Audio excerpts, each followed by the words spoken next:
You know, it's not every day you gotta bundle up when you head to work in Southwest Florida, but today is just one of those days. I'll show you where temperatures are right now and where they're headed this afternoon as soon as I get in the studio.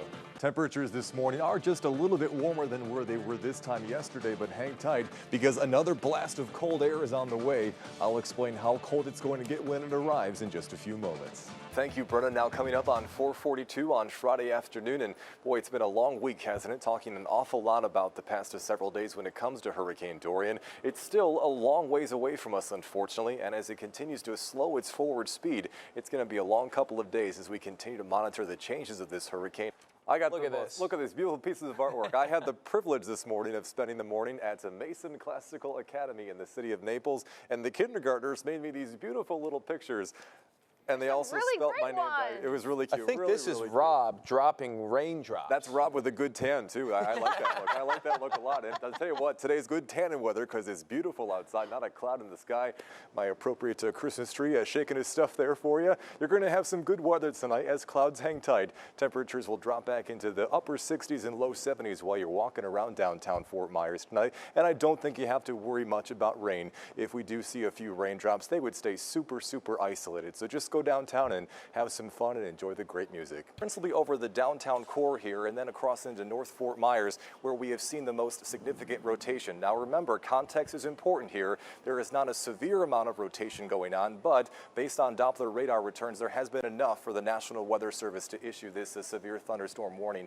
You see here on the side of your screen how traffic is slowing down. Again, based on GPS positioning, that storm tracker right now is sitting in traffic right here along MLK. You notice that the cars aren't moving very fast. You don't see a whole lot of wind, but you do see a lot of very heavy rain falling here. Yeah, listen, I've been spending a lot of time in the past several days on Instagram, Twitter, and Facebook. I always do, but when the weather's bad, I spend a little bit more time on here answering viewer questions, and I've been getting a lot of questions revolving around storm shutters. Donna asks, she says she lives in Northport, Charlotte. Should she put shutters up? And Donna, my advice to you is no, not yet. We're not at that point where hurricane shutters are a necessity. The reason I say that is because the official recommendation is that hurricane shutters should go up in your area if you're under a hurricane watch. That gives you at least 2 full days notice because a hurricane watch is issued 48 hours before the onset of hurricane force winds. And if you wanted to experience a hurricane, hopefully we're never going to have to, but if you ever wanted to, right here you can go inside the brand new IMAG Hurricane Simulator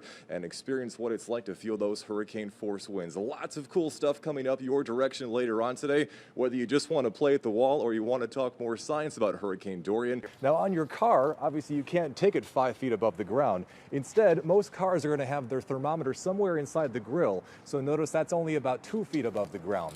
Cold air is more dense than warm air, so cold air is going to sink, which is why the car thermometer might end up being a lot colder than what the actual air temperature would be that you would see on TV or on the NBC2 News app, because it's simply being recorded from a height that's about 3 feet higher than where the actual thermometer is inside your car. Tell you what, if somebody put those in my kid's box during Halloween, they would throw them out. This includes the chocolate dipped and non-chocolate varieties if you're curious, but coconut patties is the official candy of the state of Florida. Well, don't bring your daughters to my house then, because I love those things. I've been passing those out left and right. I love the taste of coconut. You're not a big fan of it then? I thought mojitos were our state candy.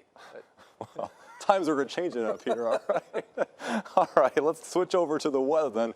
Boy, we had some persistent late blooming showers over parts of Fort Myers and Cape Coral tonight, but all that is left is only a few isolated drops of rain over beautiful Sanibel Island. Now, it's not moving very fast, but it has been showing signs of moving toward the north, so communities like Captiva and St. James City on Pine Island could see a few drops of rain here closer toward midnight. In terms of rain accumulation, by far it was Cape Coral and Fort Myers right along McGregor Boulevard that were the winners today, with nearly 1.5 inches of falling later on this evening after dinner time tonight.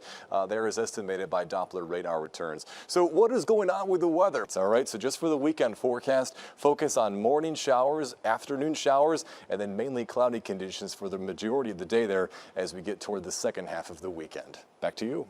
Thank you, Brenna. Now coming up on 4:42 on Friday afternoon, and boy, it's been a long week, hasn't it? Talking an awful lot about the past several days when it comes to Hurricane Dorian. It's still a long ways away from us, unfortunately, and as it continues to slow its forward speed, it's going to be a long couple of days as we continue to monitor the changes of this hurricane and hope for the best, but of course have to prepare for the worst. I mentioned before that the location right now is about 742.9 miles, if you will, to the east and the southeast of the city of Cape Coral. This has been unchanged here, but it's 4:42. Inside the next 25 minutes, we'll be expecting a brand new 5 p.m. advisory update from the National Hurricane Center. So we shall see if it's been able to strengthen or weaken or hold its intensity in the past 3 hours here when that new advisory comes out here in just a few minutes. One of the best tools we've had to use today is the high-resolution satellite. This is a visible satellite image, so we can only see it during the daytime because it requires sunlight in order to see. And of course, you saw with the lapse of the image how things were, obviously quite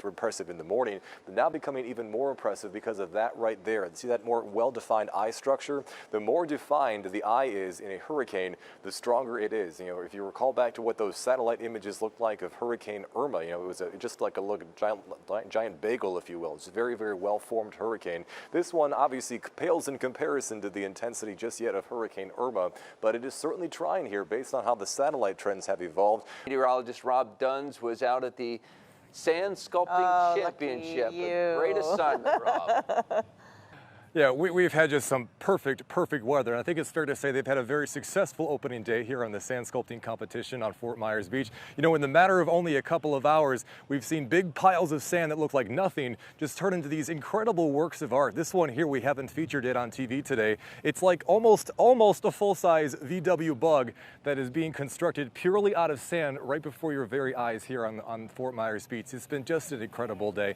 And of course, like you guys mentioned before, that red tide, it is an issue. There's a lot of it right now in the Gulf of Mexico, but I've been out here all day long. I have not noticed one little whiff of red tide, thanks in part to the fact that there's still been an offshore wind today. So the air has been coming from land and pushing toward the water. So it's kind of pushing all that red tide business out to sea. Tomorrow, the winds are going to turn a little bit more out of the south, so you may notice a little bit more of red tide. But the big question comes in on Sunday when the winds change around, thanks to this inbound cold front. Any favorites out there? Any sculptures to see that you really like?